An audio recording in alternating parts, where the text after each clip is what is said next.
Muzita raJesu, haleluya.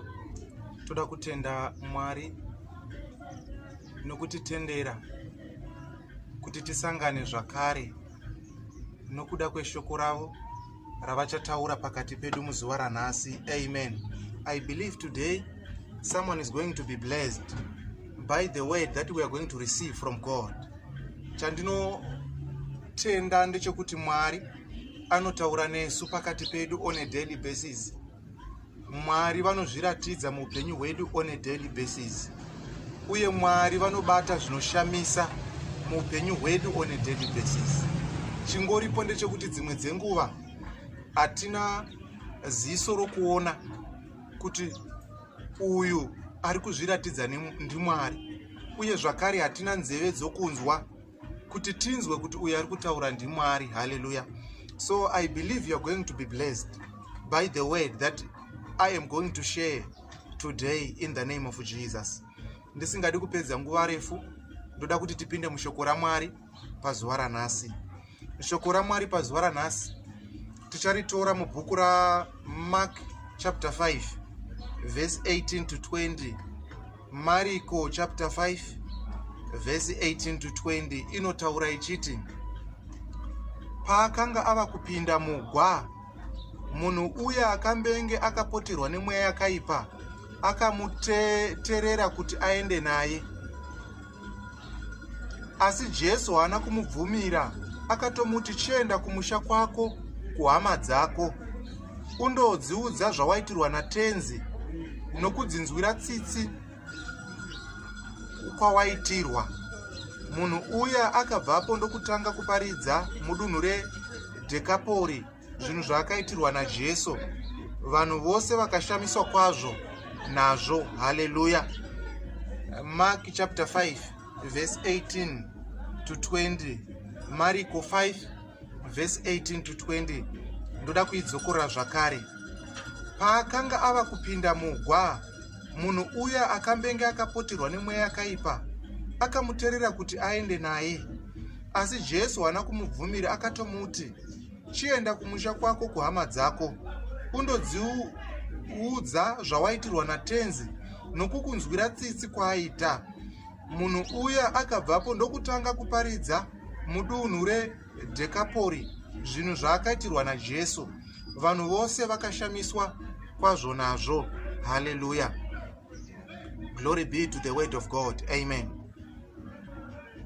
Nyaya yandabva kuverenga inyaya yakajairika, nyaya inozivikanwa nevazhinji, uye nyaya inogara ichiparidzwa kumakereke mazhinji. I believe Mwari vari kuda kundishandisa kuti nditsanangudze zvimwe zvezvakavanzika zvinowanikwa when we encounter Jesus. Amen. Pandiri kubva kuverenga inyaya yakaitika makore mazhinji kwazvo apfuura, yemurume akanga akagarwa nemweya wetsvina. Mweya yetsvina yakanga yakazadza murume uyu to an extent yokuti bhuku rechirungu it was a legion, kana kuti an army of demons upon a person. Ukatarisa upenyu hwavanhu uchaona kuti vanhu vazhinji tinoshungurudzwa nemweya yetsvina inenge iri pamusoro pedu. When we talk of numbers, munhu anogona kushungurudzwa kana kutambudzwa nedhimoni rimwe chete, dzimwe dzenguva maviri, dzimwe dzenguva masere, dzimwe dzenguva 10. Madhimoni anogona kugara pamunhu. Saka madhimoni anogara pamunhu achida kuzokonzeresa dambudziko muupenyu hwemunhu iyeye. Pandiri kubva kuverenga pari kutaura kuti pane murume akanga akagarwa nemadhimoni akati one day more than thousands of demons. Zita rake ainzi Legion. Legion is a group of soldiers. In this scenario haazi masoja manje kana kuti vanhu, imweya yetsvina yakanga yakawanda yaigara pamunhu. If you read the word of God very well, you shall see and you shall discover kuti murume uyu akanga asingagari nevanhu, waigara musimetiri kana kuti mumarinda, mumaburial places, nokuda kwemweya yetsvina yakanga yakamugara. Saka murume uyu vanhu vaipota vachimubata nokuda kwerudo, vomusunga vomutakura vomuendesa kumba. Asi nokuda kwemweya yetsvina yakanga iri pamusoro pake yakawanda, more than 1,000 demons, shoko raMwari rabuda pachena kumusoro kwatabva kuvhesi 1 yachapter 5 kuti izvo vaiti pavanomusunga iye nokuda kwemweya yetsvina yakanga iri maari, aidambura machains ainge asungwa nawo odzokerazve kunogara kumarinda. Mweya yetsvina yanga isingadi kuti munhu uyu aasosiete nevanhu kana kuti agare pakanaka. Yaida kuti munhu uyu agare achitambudzika ari kumarinda. Amen. Saka zvinobuda pachena kuti mweya yetsvina yakanga iri pamusoro pemurume uyu was more than 1,000. Asi one day murume uyu ano encounter Jesu Kristu nokuda kwerudo rwavo rukuru runoshamisa. Jesu Kristu anenge achiparidza shoko on the other side of the river. Asi nokuda kwokuti ane rudo runoshamisa, anokrosa rwizi, target yake iri murume uyu anenge achishungurudzwa nemweya yetsvina.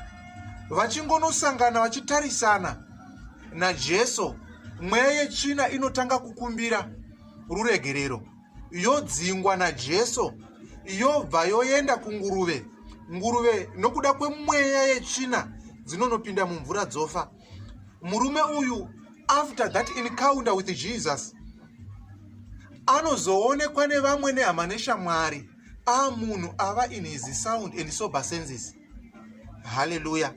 Saka chinoitika muupenyu hwemunhu ndechekuti whenever we meet Jesus, we don't remain the same again. If you submit, you encounter Jesus in your life, upenyu hwako zvinofanira kuratidza vanhu nenyika ndezvekuti upenyu hwako hunofanira kusanduka sokusanduka kwakaita upenyu hwemurume uyu aigara mumarinda akanga akazadzwa nemweya yetsvina inodarika zviuru. Haleluya. Zvisinei, kumusoro ndangotsanangura kuti tinzwe kuri kubva nyaya uye nekwatiri kuenda.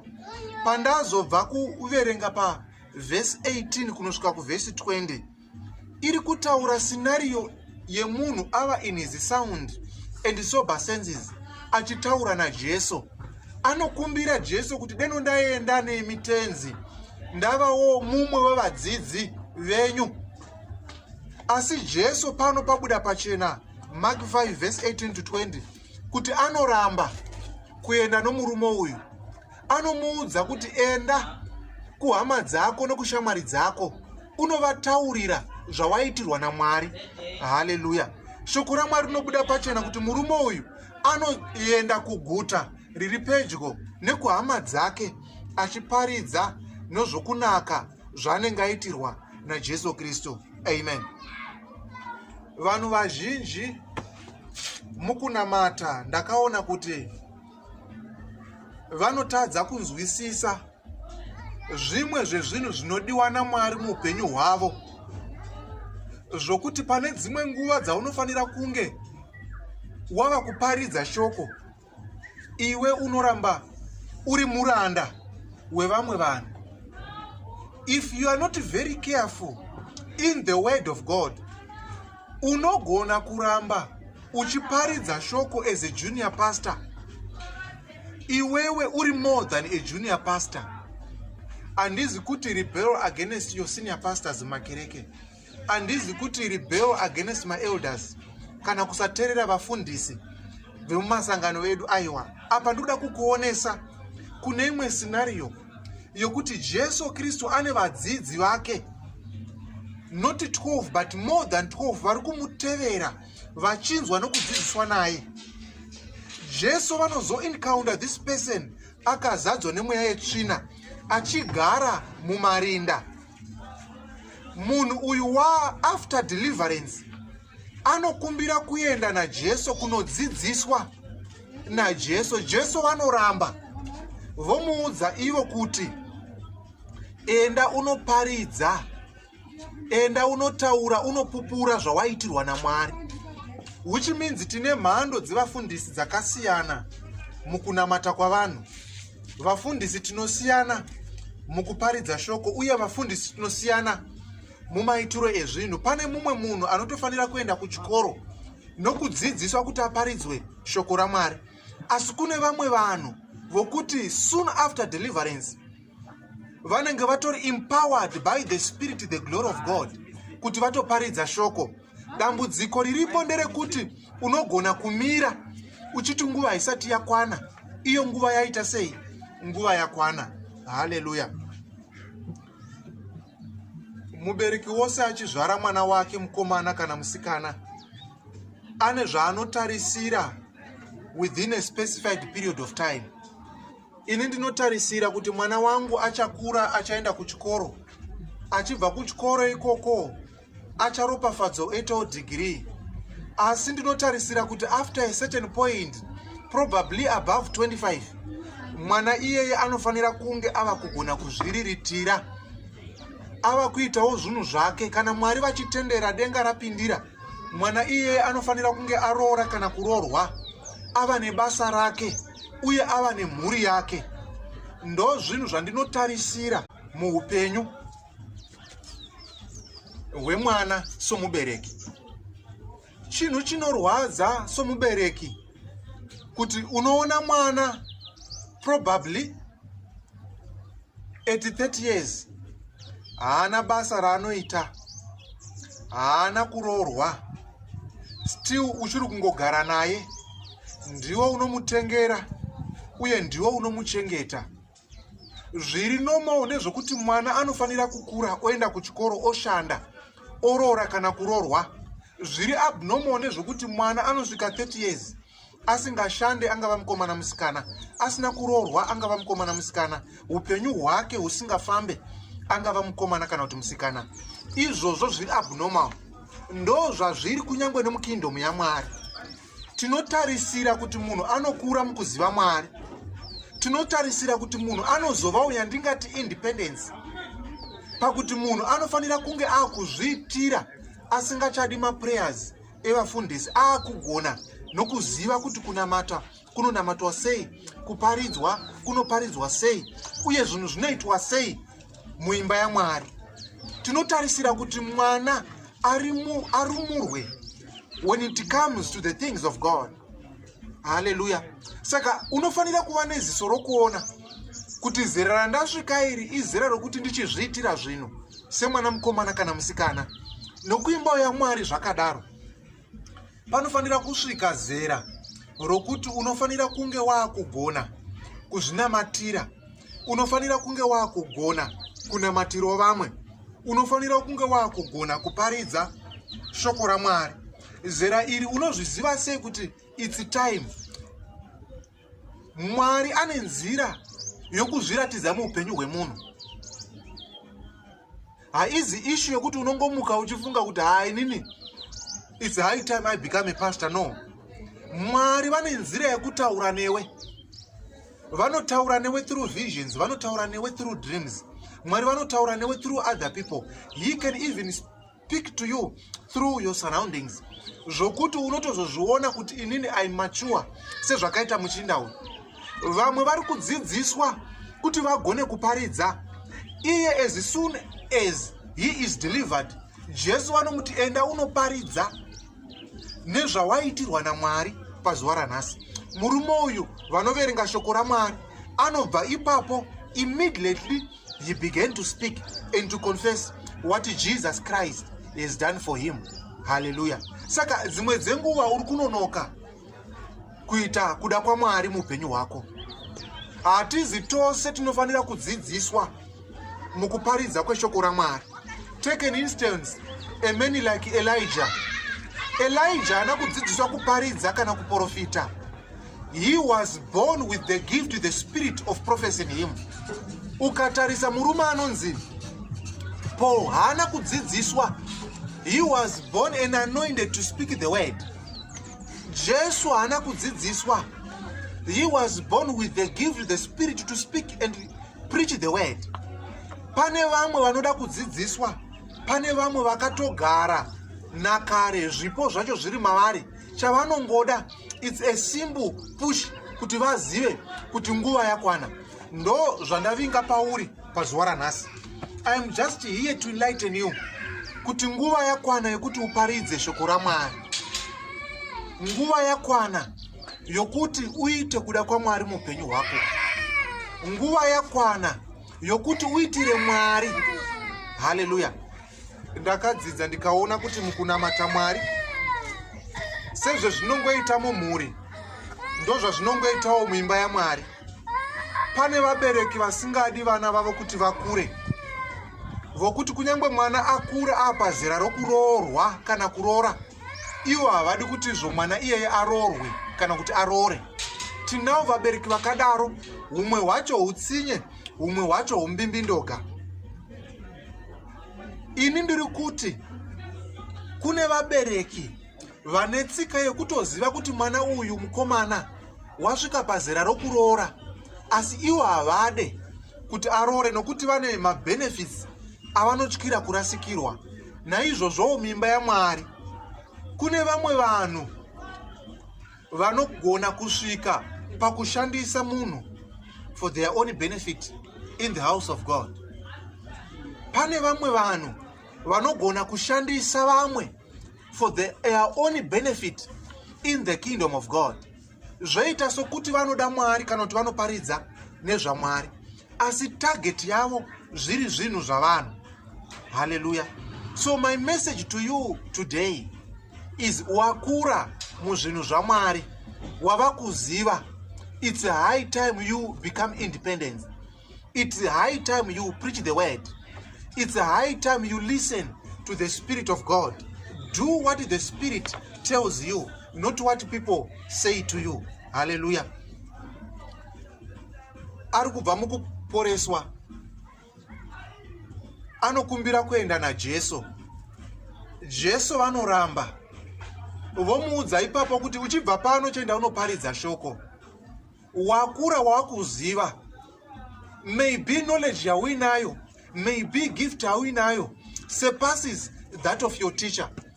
Dzimwe dzenguva kukubata kwavari kukiitira uku, kuziva chipo chiri mauri, zvoita sokuti vanokuda. Dzimwe dzenguva kukulimita kwavari kuita uku, kuziva zviri mauri, zvoita sokuti vari kukuda.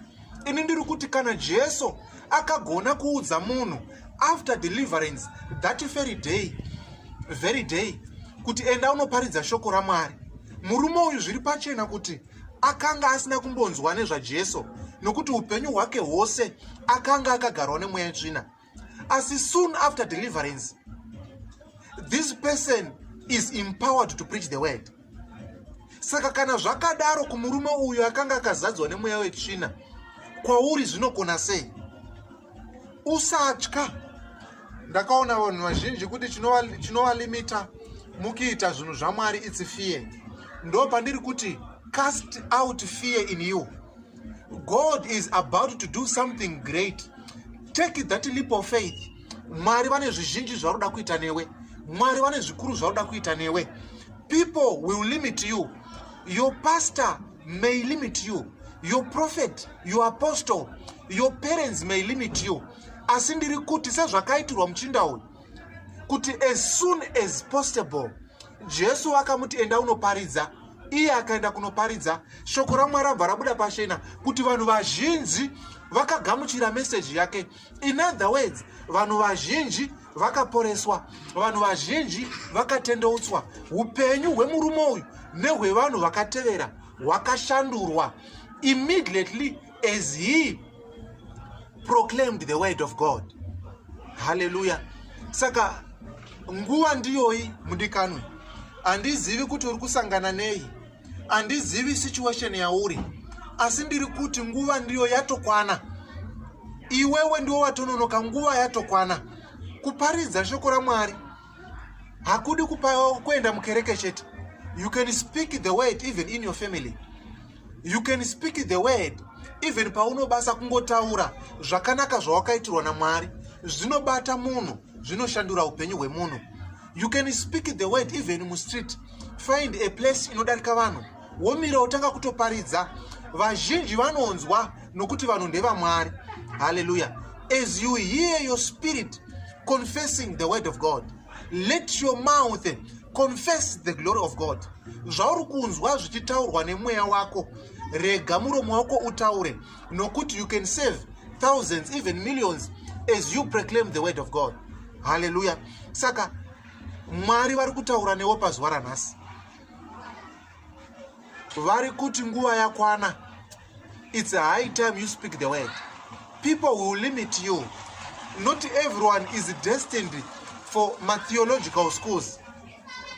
Gone were the days panguva yana Abrahama kwanga kusina theological schools by those days. Asi vanhu vaingoparidza shoko raMwari, vaingotaura nezveukuru hwaMwari. The Spirit of God can operate kunyangwe nokumunhu asina kuenda theological school. The Spirit of God can do mighty things kunyangwe nemunhu asina kumboenda kuchikoro. The Spirit of God can work miracles, signs and wonders kunyangwe nemunhu asina kumboenda kuchikoro. Nokuti Mwari wedu haatarisi the outward qualification, anotarisa zviri mumwoyo. Ende zviri mumwoyo mako ndo zvakanaka, ndo zvinodiwa naMwari. High time enda unoparidza shoko. High time confess, testify the goodness of God in your life. Preach the word. Pray for the sick. Heal the sick. Pray for those who are in darkness. Let the Spirit of God bring them back to the light of God. Hallelujah. Saka Mwari ndiMwari wakanaka anotaura pakati pedu. Ndichitanga kunzwa shoko raMwari chinditinda unoparidza, zvakandiomera nokuti ndakamirira vanhu kuti vandiudze. Ndanga ndakamirira mufundisi, ndanga ndakatarisira vaprofita kuti vandiudze kuti ndofanira kuparidza shoko raMwari. Asi Mwari anotaura nenzira dzakasiyana siyana. Mwari anogona kutaura nevaprofita.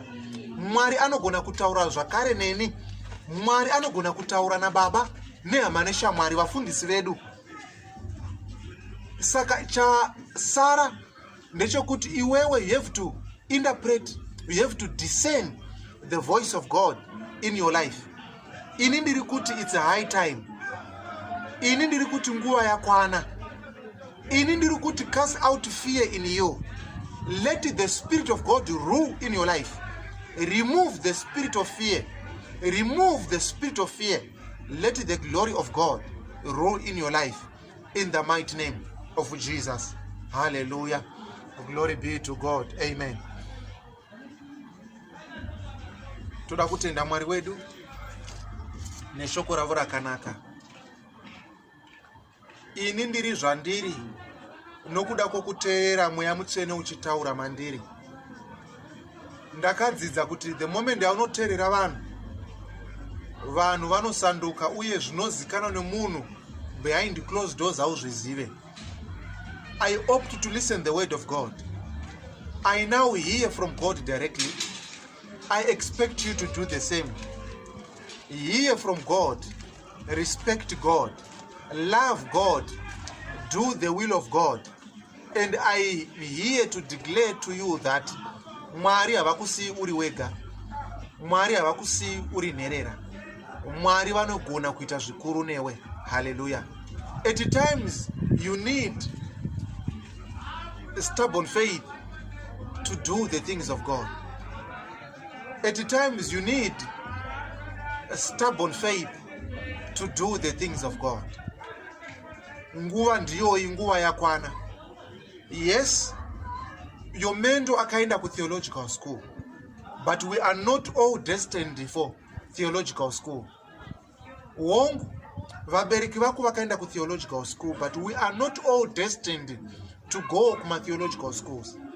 Some of us tinongoparidza shoko raMwari nokuda kwemweya mutsvene unotaura matiri. Newewo unogona kuparidza shoko raMwari usina kuenda ku theological school. You can even start your own ministry usina kuenda ku theological school. Nokuti Jesu ndo vadaro, nokuti Jesu ndo vanotaura. Upenyu hwemunhu huri mumaoko aJesu.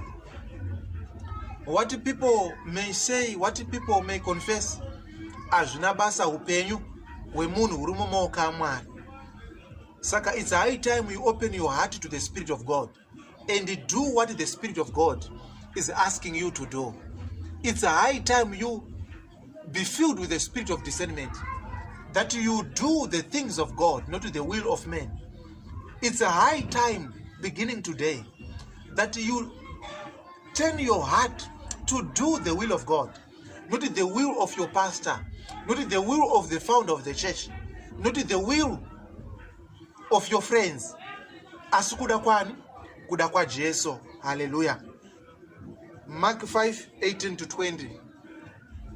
Jesu vanomuudza murume kuti uchibva pano enda unoparidza shoko, taurira vanhu zvawaitirwa naMwari. Ini ndiri kuti uchibva pano, go and speak the word.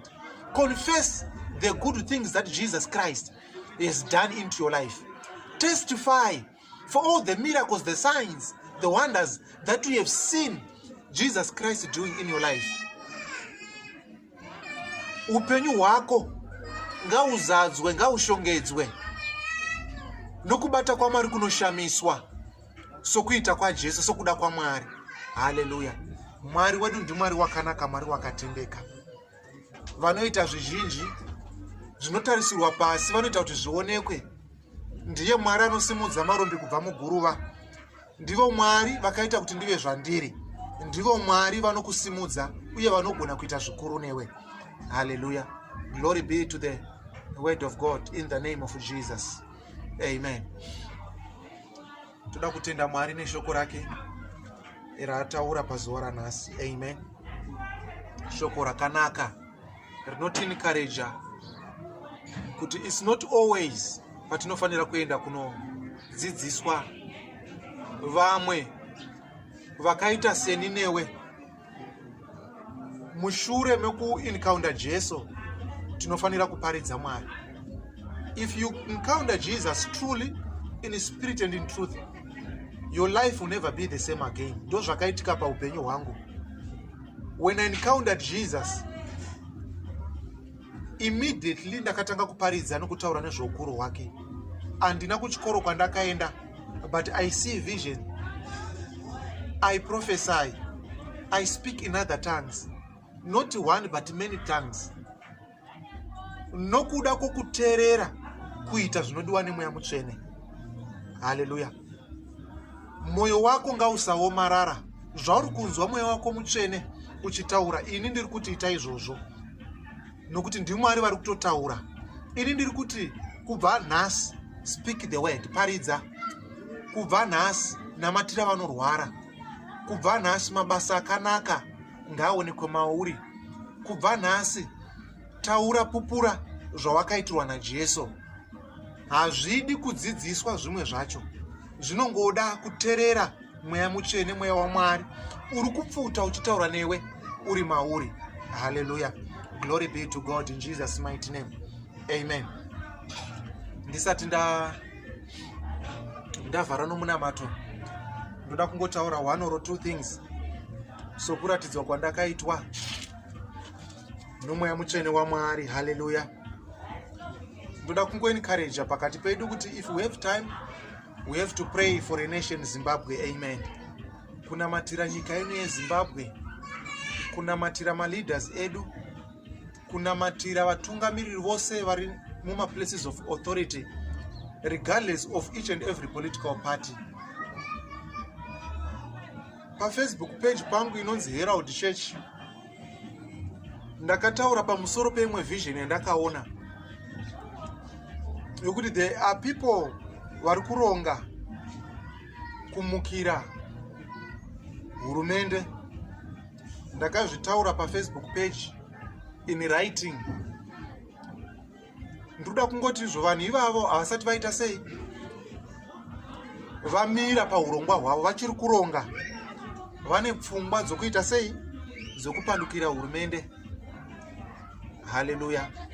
Especially vatungamiriri. Handingatauri kuti mutungamiriri ani nani, but pane vanhu vari kuronga zvokubvisa mutungamiriri. Hallelujah. So we have to pray for our leaders from the president, zvichidzika tingati executive, zvikavaitira zvakanaka, nesuwo munyika tinoitirwawo zvakanaka naMwari. vakatungamirwa nemweya mutsvene nesuwo pasi zvinotitira zvakaita sei zvakanaka. But I am encouraging you kuti if you have time, pray for our leaders. Yes, we need to pray for our leaders nokuti vanhu vacho vachiri muprocess. Ndaona zvakare vachironga nokuti vanhu vepadhuze vari kuronga izvi. Yes, ndakazviona sometime back last year. Recently I've seen it again. Kuti vanhu vacho their plan is in motion. Hallelujah. Kuda kubvisa utungamiriri huripo nechisimba dai Mwari atibatsira uye achengetedza utungamiriri hwedu from the president and the executive yose. Hallelujah. Nokuti umambo hunogadzwa naMwari. Hakuna munhu ane simba pamusoro poumambo. Whether you like an individual or not, Mwari ndo vanogadza madzimambo, president, prime ministers aniswa naMwari. Kana Mwari wazvitendera, who are we to deny it? Zvose tinongozvisa mumaoko aMwari nokuti Mwari ndo anoziva. Inini am against bloodshed nokuti kazhinji panoitika zvinhu izvi panokonzereswa kudeurika kweropa. I am against bloodshed, I am against hatred. So ndosaka ndichitaura kuti maybe tingabatsirika. And I pray for our security sector, uniform forces, defense forces, kuti deno vachengetedzwa naMwari. Hallelujah. Zvandaona zvisina kuitika izvi zvokubviswa kwomutungamiriri muZimbabwe. Amen. Mwari ndiMwari wakanaka, Mwari wakatendeka. Let me pray. Makanaka Jesu, makanaka samasimba. Baba, ndinokutendai mutsvene masikati ano. Tinokutendai Mwari nenyika yeZimbabwe, tinokutendai nenzvimbo ino yemasvingo. Baba, tinokutendai nevatungamiriri vose vari muexecutive yeZimbabwe, kubva kuna president wedu nemaministers, MPs, councillors, senators edu. Mwari ngavachengetwe nemi muzita raJesu. Mweya mutsvene ndinokudai pamusoro penyika yeZimbabwe, your presence, Holy Spirit, in the name of Jesus. Father, let your right hand be upon my nation to heal it, in the name of Jesus. Iwe mweya wetsvina, mweya wenzvimbo, you have no authority upon us, muzita raJesu. Father, I pray for your Holy Spirit. Guide us, Holy Spirit, every single day. Taurai nesu titungamirei mweya mutsvene. Father, I cast fear kuvanhu vari kundiona nokunzwa through my mediums. In the name of Jesus, you spirit of fear, I command you to live right now. Mweya wokutya, you have no authority upon us, in the name of Jesus. You spirit of fear, you have no authority in the name of Jesus. Mweya wokudzosera kumasure, limitation, you have no authority upon us, muzita raJesu. Limitation upon our lives, limitation upon our nation, in the name of Jesus. Limitation upon our families, in the name of Jesus. Father, I cover everyone who is hearing my voice by the blood of Jesus. Zvavari kuronga Mwari ngazviendeke muzita raJesu, in the name of Jesus. Father, let there be light upon them, in the name of Jesus Christ. Father, let there be light in their lives. Let there be light in their families. Let there be light in their families. Let there be light in their families, in the name of Jesus. Father, I remove fear in them, in the name of Jesus. Father, I fill them with your word, in Jesus' mighty name. Holy Spirit, let your word reside in them, in the name of Jesus. Mweya mutsvene zvishongedzei muzita raJesu. You are the Spirit of God. Let your light shine in their lives. Baba, kana pane zvisingafambe, ngazvitange kufamba muzita raJesu. Upenyu hwavo ngahusandurwe nemi Mwari, muzita raJesu weNazareta. Thank you, Lord Jesus. Thank you, Lord Jesus. Thank you, Lord Jesus. Father, we thank you. We give you all the glory. In Jesus' mighty name, amen.